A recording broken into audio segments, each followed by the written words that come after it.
भारत वैसे तो रहस्यों से भरा हुआ देश है, लेकिन क्या आप जानते हैं कि भारत में है एक ऐसा मंदिर जहां किसी देवी देवता की पूजा नहीं होती, बल्कि उस मंदिर में एक ऐसा द्वार है, एक दरवाजा है, जहां पर आप जाकर मरे हुए लोगों से बातें करके वापस आ सकते हैं।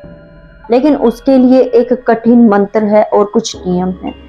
अगर आप चाहते हैं अपने मरे हुए किसी रिलेटिव से मिलना, उससे बात करना, उससे कुछ सेकंड्स बात करके आप इस दुनिया में वापस आना चाहते हैं, उस दूसरी दुनिया में जाकर, तो इस वीडियो को अंत तक जरूर देखिएगा, क्योंकि ये स्टोरी मुझे एक ऐसी माँ ने भेजी है ना, जिसने उस दरवाजे के अंदर जाकर अपने मरे हुए एक बेटे से, जो कि महज 5 साल की उम्र में गुजर गया था, रहस्यमय तरीके से जाकर उससे बात की और इस द्वार से वापस निकल कर आई। अगर जानना चाहते हैं आप भी इस इंटरेस्टिंग स्टोरी को, तो एंड तक जरूर देखिएगा। तो लेट्स स्टार्ट दिस वीडियो।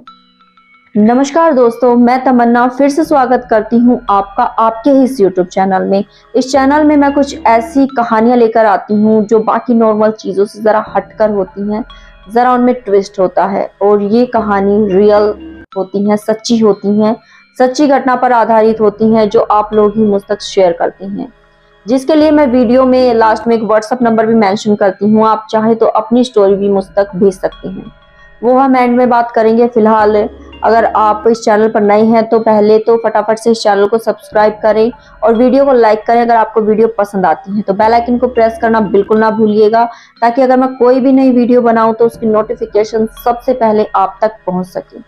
तो बताते हैं आपको पुष्पा जी की ये कहानी। पुष्पा जी ने ये कहानी मुझे खुद भेजी है, वॉइस रिकॉर्ड करके व्हाट्सएप नंबर पर। उनकी ये कहानी सुनकर मैं भी हैरान हो गई थी। और अगर आप जानना चाहते हैं कि कौन सी है ये जगह जहां पर जाकर ये पॉसिबल है कि आप मरे हुए लोगों से मिल सकते हैं, उनसे कांटेक्ट कर सकते हैं, आपका कोई रिलेटिव अगर इस दुनिया में नहीं है, वो दूसरी दुनिया का निवासी हो गया है, तो आज भी आप इस मंदिर में जाकर उससे बात करके वापस आ सकते हैं।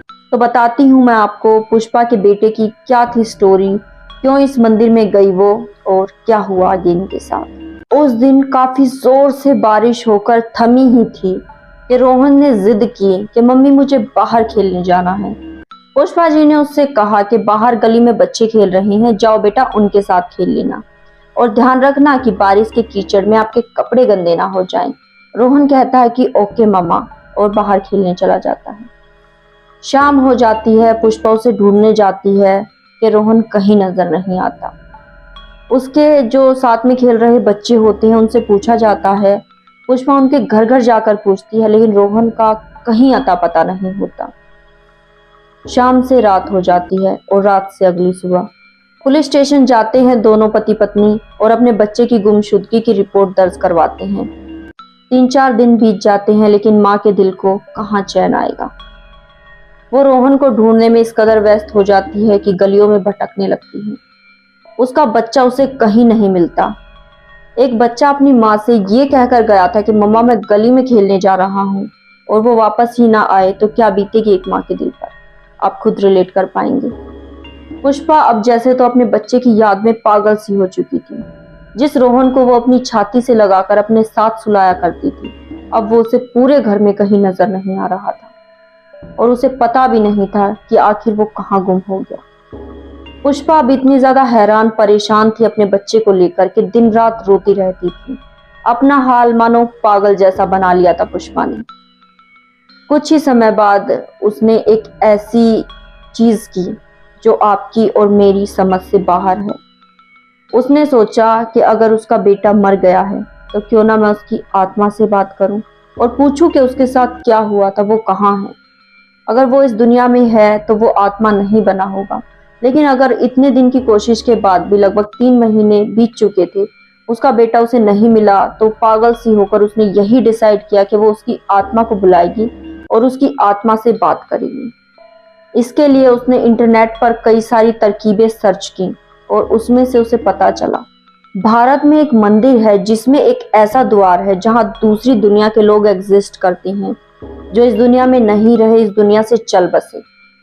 अब पुष्पा ये डिसाइड करती है कि उसे इस मंदिर में जाना है और अपने बेटे की आत्मा से बात करनी है, और पूछना है कि वो कहाँ है, आखिर उसके साथ क्या हुआ था। पूजा अपने पति से जिद करती है और कहती है कि उसे एक ऐसे मंदिर के बारे में जानकारी मिली है जहां पर मरे हुए लोगों से बात की जा सकती है, उसे उस मंदिर में जाना है। पूजा के जो पति होते हैं उसे जोर से डांट देते हैं और कहते हैं कि इन सब चीजों से बाहर आ जाओ, ऐसा कुछ नहीं होता, अपने दिमाग को कंट्रोल में करो, खुद को संभालने की कोशिश करो। हमारा रोहन अब इस दुनिया में नहीं रहा, या फिर वो है, अगर वो इस दुनिया में होगा हमारे पास वापस आ जाएगा, अगर हमारी किस्मत में होगा वो, और नहीं है तो उसे भूल जाओ, अब इस बारे में आंसू बहाकर कुछ हासिल नहीं होगा। पुष्पा का पति उसे बेहद ज्यादा समझाता है, लेकिन पुष्पा का दिल कहाँ मानने वाला था। उसे अपने बेटे की एक झलक देखनी ही थी, उससे बातें करनी ही थी। पुष्पा रोज अपने पति से इसी टॉपिक को लेकर डिस्कस करने लगती है। वो खाना पीना छोड़ देती है और वो कहती है कि अगर उसके बेटे से बात नहीं हुई तो वो भी अब इस दुनिया में नहीं रहना चाहती। आखिरकार पति मजबूर हो जाता है और उसे उसके कहे अनुसार उस मंदिर में लेकर जाता है, जिस मंदिर में एक ऐसा द्वार है जिससे आप दूसरी दुनिया के लोगों से कांटेक्ट कर सकते हैं। दोनों पति पत्नी अपने घर की गाड़ी में सवार होकर उस मंदिर के लिए निकल जाते हैं। पुष्पा का पति उसे रास्ते में भी इस बात को समझाता है कि ये चीजें काफी ज्यादा डेंजरस हैं, ऐसा कुछ पॉसिबल नहीं हो सकता, लेकिन पुष्पा मानने के लिए राजी नहीं थी। आखिरकार वो उस प्लेस पर पहुंच जाते हैं जहां ये मंदिर होता है। वहां एक बाबा, एक तांत्रिक बैठे होते हैं। ये जो तांत्रिक होता है पुष्पा को एक मंत्र देता है और कहता है कि इस मंत्र का उच्चारण करते हुए इस दरवाजे से एंटर करना है, अपने बच्चे को ढूंढना है, उसका नाम लेकर उसे आवाज लगानी है। जब वो तुम्हारे सामने आ जाए उससे बातें करनी है, बातें करने के बाद मुड़ जाना है और मुड़कर वापस नहीं देखना। इस मंत्र का उच्चारण करते करते इस गेट से होकर बाहर आ जाना है। ध्यान रहे कि वापस मुड़कर नहीं देखना। साथ ही दूसरी दुनिया में जाए गए लोग कितना भी रोए गिड़गिड़ाए कि हमें अपने साथ वापस ले चलो, लेकिन उनका हाथ पकड़कर उन्हें इस द्वार से बाहर नहीं निकालना। ये कुछ रूल्स हैं इस मंदिर के अंदर जाने के लिए। पुष्पा सब कुछ अच्छे से समझ जाती है और वो जो तांत्रिक होते हैं उनसे कह भी देती है कि ठीक है मैं ऐसा ही करूंगी। वो मंत्र जो है वो याद कर लेती है प्रॉपर अच्छी तरीके से, और अब बारी थी उस दरवाजे के अंदर एंटर करने की। पुष्पा उस दरवाजे के अंदर उस मंत्र का उच्चारण करके एंटर करती है और अपने बेटे का नाम पुकारने लगती है। रोहन, रोहन बेटा कहाँ हो तुम? मम्मा आई है, मम्मा से मिलो, मम्मा के पास आओ। इस तरह से उसे आवाजें देने लगती हैं। तो छोटा सा रोहन भागा भागा आता है और अपनी मम्मी के गले लग जाता है। रोहन के हाथ पर, उसके गले पर चोट के निशान थे और उसकी बॉडी पानी से जैसे तो फूल चुकी थी। रोहन अपनी मम्मी को रोते रोते बताता है कि मम्मा जब मैं बारिश में खेलने गया था ना, तो पास में वो जो गटर है ना उसका ढक्कन खुला हुआ था और मुझे पता नहीं चला कि उसका ढक्कन खुला हुआ है। मेरा पैर उसके अंदर गया और मैं अंदर की तरफ धंस गया, मेरा सांस फूलने लगा, मेरा बहुत ज्यादा दम घुटा। अंदर ही अंदर मैं मम्मा मम्मा चिल्ला रहा था। मैं कह रहा था कि मम्मा मुझे बचा लो, मुझे यहाँ से बाहर निकालो, लेकिन आपने मेरी बात नहीं सुनी। और फिर थोड़ी देर के बाद मुझे काफी ज्यादा पेन हुआ और मुझे कुछ याद नहीं है, जिसके बाद मैं यहाँ आ गया हूँ। और यहाँ के लोग बहुत बुरे हैं मम्मा, मुझे बहुत मारते हैं, मुझे तंग करते हैं, मुझसे काम कराते हैं, मुझे अपने साथ वापस ले चलो ना, मैं यहाँ नहीं रहना चाहता। पुष्पा अपने बेटे की ये सारी बातें सुनकर जोर जोर से रोने लग जाती है और अब वो डिसाइड करती है कि इस दरवाजे से अपने बेटे को बाहर ले जाएगी। अपने बेटे का हाथ पकड़ती है और उसे इस दरवाजे से खींचकर बाहर ले आती है। बाहर आने के बाद रोहन जो है जोर जोर से हंसने लग जाता है। जो वो सामने तांत्रिक बैठा होता है, रोहन के पिता, ये देखकर हैरान हो जाते हैं कि 5 साल का रोहन अब शरीर में और ज्यादा बड़ा होता जा रहा है।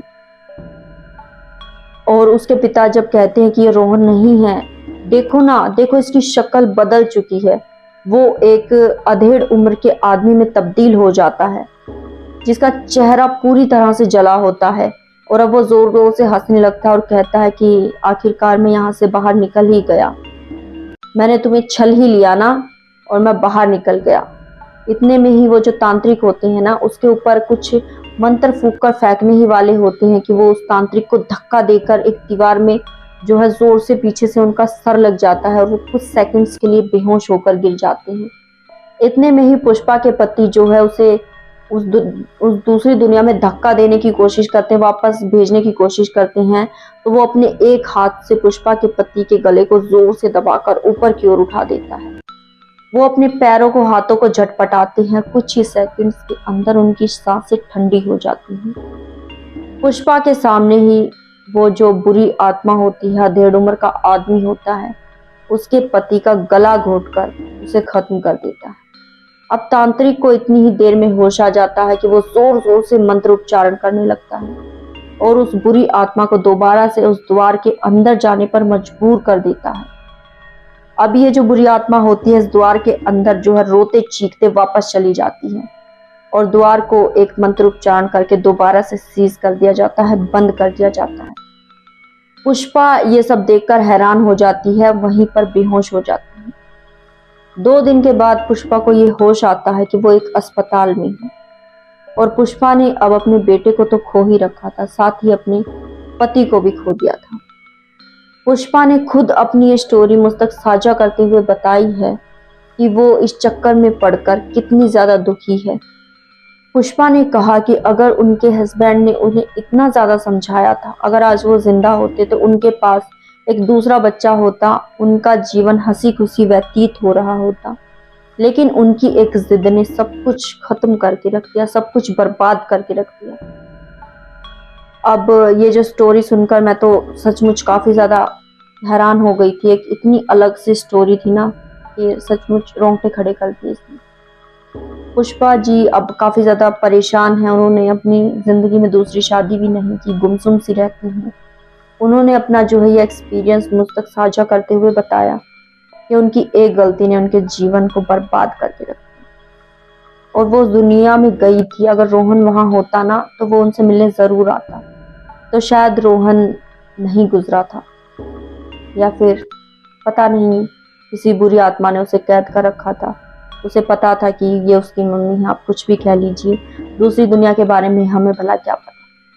क्या जो इस दुनिया को छोड़कर चले गई हैं उन्हें भुला देना चाहिए, हमेशा के लिए उनकी यादें अपने दिल से मिटा देनी चाहिए, या अगर कोई ऐसा जरिया है कि उनसे बात करने की कोशिश की जाए, उनसे कॉन्टेक्ट हो सके, तो इस चीज की कोशिश करनी चाहिए।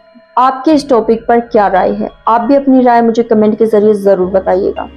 साथ ही अगर आपके पास भी है कोई ऐसी ही इंटरेस्टिंग स्टोरी जो दिल को छू जाए, दिल को दहला कर रख दे, या कुछ ऐसी पौराणिक कथा जिससे कोई सीख मिले, तो आप भी मुझे भेज सकते हैं। मैं एक व्हाट्सएप नंबर अभी स्क्रीन पर मेंशन कर देती हूँ।